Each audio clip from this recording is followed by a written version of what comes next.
Dans Dessin Grandeur, l'IA a pris une place de plus en plus importante au fil des mises à jour, avec plusieurs améliorations clés qui touchent directement la qualité des rendus, la rapidité d'exécution et le confort de travail. Dans cette mise à jour 2.11, on franchit un nouveau cap. Pour la première fois, le logiciel intègre un agent IA. Concrètement, cela signifie que nous pouvons désormais saisir des commandes ou des instructions en langage naturel directement dans Dessin Grandeur, simplement en tapant du texte via un agent IA. Dans un futur proche, cet agent IA ouvrira la voie à de nombreuses autres actions. Mais pour l'instant, il se consacre uniquement sur le scattering de végétation, c'est-à-dire le remplissage automatisé de zones de végétation générées par IA à partir d'un texte. Pour activer la fenêtre du nouvel agent IA, cliquez sur le petit icône violet en forme de bulle de dialogue avec un signe plus à l'intérieur, situé en haut à droite de la fenêtre principale, juste à côté du bouton Asset. Une nouvelle fenêtre apparaît à l'écran. C'est dans cette interface que vous pourrez dialoguer avec l'agent IA, lui transmettre vos instructions et recevoir ses réponses. L'agent IA pourra également vous demander des précisions ou vous suggérer d'autres options lorsque plusieurs choix sont possibles, afin d'affiner le résultat et d'améliorer vos requêtes. Dans un premier temps, si vous ne souhaitez pas entrer dans trop de détails, si vous n'êtes pas à l'aise avec la rédaction d'un prompt pour une IA, ou si vous manquez d'idées sur les espèces de plantes, l'agent IA peut vous guider en vous proposant 3 choix préconfigurés pour créer rapidement une composition végétale. En premier, vous avez le Minimalist Flowerless Garden pour créer un parterre de plantes sans fleurs, dans des teintes sobres, allant du vert au gris, avec quelques nuances de bleu. Cette configuration sera idéale pour un style épuré et harmonieux. Ensuite, le parterre de fleurs vivaces naturelles va créer une association de fleurs très colorées à des plantes vertes, en privilégiant des plantes vivaces et robustes qui se maintiennent toute l'année pour un écosystème durable.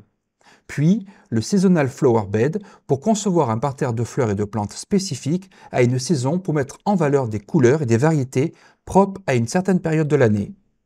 Ces options sont un bon point de départ si vous voulez obtenir un résultat rapidement, avant de personnaliser plus finement votre composition. Prenons par exemple le premier choix, le jardin minimaliste sans fleurs. Lorsque vous cliquez sur cette option, une proposition de prompt automatique apparaît en bas de la fenêtre dans la zone de saisie. L'agent IA y mettra en évidence certains termes clés et éléments importants que vous pourrez modifier afin d'adapter le prompt à vos préférences ou obtenir un résultat plus personnalisé. Par exemple, vous pourrez modifier la localisation, ajuster le type d'environnement plus ou moins ensoleillé ou plus ou moins humide, ou encore affiner d'autres paramètres spécifiques. D'après mes tests, il est préférable de conserver la même langue que celle utilisée dans le prompt lorsqu'il est généré automatiquement par l'agent IA, afin d'obtenir les meilleurs résultats. Mais si vous n'êtes pas à l'aise avec l'anglais, il est préférable de rédiger l'intégralité du prompt dans votre langue, car l'agent IA répondra automatiquement dans la langue utilisée pour votre requête. Dans cet exemple, je vais simplement remplacer la localisation suisse par France et préciser un environnement plutôt sec. Une fois vos modifications terminées et que vous êtes prêt à lancer l'agent IA pour qu'il génère sa proposition de parterre de plantes, cliquez sur le bouton violet situé en bas à droite de la fenêtre ou appuyez simplement sur la touche Entrée de votre clavier.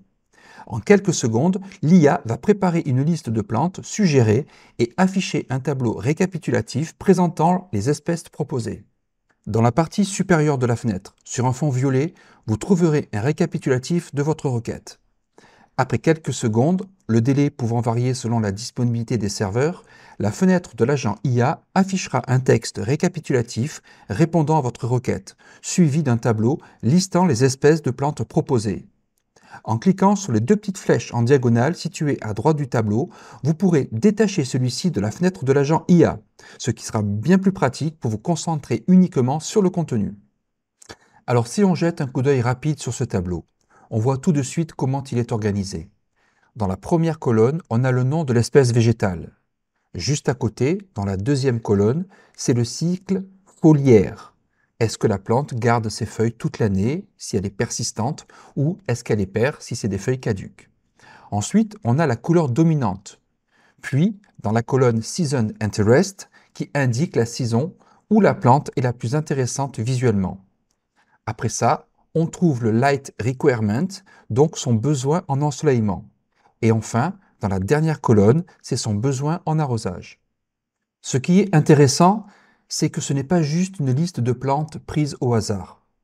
L'IA prend vraiment en compte des paramètres réels pour adapter la composition à l'environnement qu'elle a défini. Et si dans ce tableau, vous voulez retirer une plante, pas de souci. Un clic droit sur la ligne et dans le menu qui s'affiche, vous pouvez la supprimer. Sachez qu'il est tout à fait possible d'exporter ce tableau au format tableur simplement en cliquant sur le bouton Export. Maintenant, on va voir la proposition de composition que l'agent IA nous a préparée. Pour cela, on va cliquer simplement sur Auto-Scatter. Comme pour l'outil de scattering ou diffusion, si vous êtes dans la version française, on clique sur la zone où l'on veut placer sa composition. Dans un chapitre précédent de la formation, je vous ai montré qu'en appuyant sur la touche X de votre clavier, vous pouvez basculer entre le mode scattering ou diffusion par matériaux, représenté par l'icône avec une flèche et une petite sphère, et le mode scattering ou diffusion par modèle. Dans notre exemple, on reste sur le mode par matériaux. On clique sur la zone et pour finir, on valide en cliquant sur le bouton Créer. Voilà, l'agent IA vient de créer dans votre projet cette zone de végétation en suivant la requête prédéfinie. En général, vous verrez apparaître deux éléments de scattering dans la liste des objets placés sur la palette latérale gauche. Le premier correspond à la végétation basse, comme l'herbe, et le second aux plantes plus hautes. Vous pouvez tout à fait renommer ces deux objets, par exemple en herbe et plante, pour mieux vous y retrouver. Si maintenant je sélectionne l'objet plante, on voit qu'il est entièrement éditable, comme n'importe quel objet de scattering via la barre latérale droite. Vous pouvez modifier chaque zone et chaque espèce de plante, changer leur taille, ajuster l'espacement pour éviter les collisions, ou encore les remplacer par d'autres espèces issues de votre bibliothèque d'assets en ligne. Vous pouvez aussi masquer certaines plantes ou les supprimer complètement. Toutes ces options, je les détaille en profondeur dans un autre chapitre de la formation. Ici, si le résultat ne vous satisfait pas totalement, rien ne vous empêche de supprimer une ou plusieurs espèces directement dans le tableau de l'agent IA, avec un clic droit sur la ligne correspondante. L'agent IA reformulera alors automatiquement le tableau. Et une fois cette modification terminée, il suffira de cliquer sur « Régénérer » pour mettre à jour la zone de végétation avec votre nouvelle sélection. Passons maintenant à un exemple concret avec un prompt entièrement personnalisé. Pour cette démo, j'ai préparé un texte en français que je vais soumettre directement à l'agent IA de Dessin Grandeur. Je viens coller directement mon texte dans la partie Chat en bas de la fenêtre. Dans ce prompt, je lui indique que je souhaite créer un parterre de plantes dans cet îlot, inspiré des paysages provençaux du sud de la France. Je précise aussi qu'il doit être composé de plantes buissonnantes et aromatiques, adaptées au plein soleil et nécessitant très peu d'arrosage, comme par exemple le romarin, le thym, la lavande ou la myrte, et avec moins de 20% de fleurs. J'ajoute également que je veux intégrer quelques plantes grasses résistantes à la sécheresse, comme des succulentes, des yuccas ou encore des agaves. Enfin, je précise que la composition doit être originale et surtout très aérée, avec un espacement généreux entre les plantes pour éviter un effet trop dense et laisser respirer le jardin. Après quelques secondes, l'agent comprend parfaitement ma langue et me génère un résumé clair et optimisé et en français. Juste en dessous, il me propose un tableau d'espèces végétales. Comme on l'a déjà vu, je peux analyser ce tableau, supprimer certaines plantes si nécessaire ou affiner la composition. À ce stade, on peut analyser le texte du résumé en français pour vérifier que l'agent IA a bien pris en compte notre requête.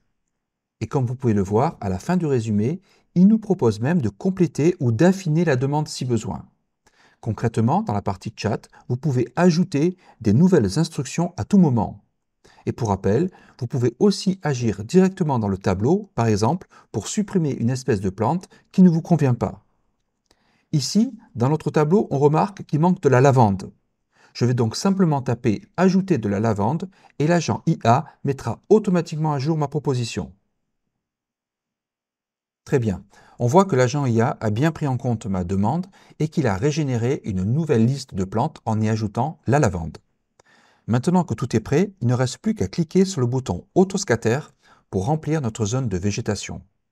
Petit rappel, vous pouvez aussi exporter la liste des plantes au format Excel en cliquant sur le bouton Export.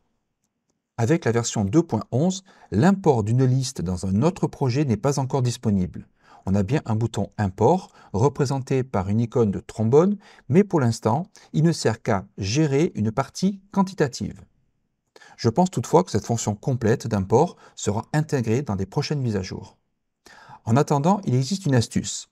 Cliquez sur les 3 petits points en haut à droite de la fenêtre. Là, vous accédez à plusieurs options, dont l'historique de vos chats. Cela vous permet soit de revenir sur une liste proposée précédemment, soit de repartir à zéro en choisissant l'option Nouveau chat.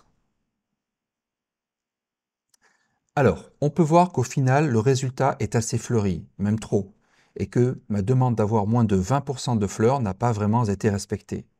À ce stade, deux solutions. Soit vous reformulez votre prompt, soit vous repérez directement les plantes que vous ne souhaitez pas conserver. Pour cela, cliquez simplement sur la plante dans la scène et regardez son nom dans la barre latérale droite, puis supprimez-la dans le tableau. Ensuite, il suffira de cliquer sur « Régénérer » pour mettre à jour la composition. Alors bien sûr, comme toute IA, le résultat n'est pas toujours parfait, mais il est déjà très intéressant et surtout entièrement personnalisable. Vous êtes donc libre d'ajuster, de supprimer ou de peaufiner la sélection selon votre goût. Globalement, cette fonctionnalité est vraiment prometteuse. En même temps, elle va continuer à évoluer. L'avantage immédiat, c'est qu'en quelques secondes seulement, Desync Render est capable de générer une zone de végétation cohérente, réaliste et directement prête à l'emploi. Restons dans la fenêtre de l'agent IA car il existe aussi d'autres fonctions plus basiques mais tout aussi intéressantes. Par exemple, vous avez la possibilité d'exporter la liste complète des plantes avec en plus la quantité exacte utilisée dans votre projet. Enfin, comme tout IA, vous avez aussi dans la partie chat un bot auquel vous pouvez poser directement vos questions sur le logiciel. Alors pour être transparent, après avoir testé des dizaines de requêtes, j'ai obtenu moins de 50% de bonnes réponses. Par exemple, si je lui demande comment changer l'unité de mesure, une option qui se trouve dans les préférences et qui est très utile, il ne me trouve pas la bonne réponse. En revanche, si je pose une question plus simple comme « Comment créer une scène ?», là, il me renvoie une réponse plutôt complète et cohérente. Est-ce que c'est lié à un problème de langue? Honnêtement, je ne sais pas. Mais quoi qu'il en soit, ça reste un moyen rapide pour obtenir des réponses, surtout sur les fonctionnalités de base. Voilà, nous avons fait le tour de cette nouvelle agent IA. C'est un outil encore jeune, mais qui va certainement s'améliorer au fil des prochaines mises à jour. Ce qu'il faut retenir, c'est qu'il permet déjà de gagner beaucoup de temps, de générer rapidement des zones de végétation et de nous donner une base solide à personnaliser. Pour moi, c'est une fonctionnalité prometteuse qui va progressivement transformer notre manière de travailler dans Desync Render.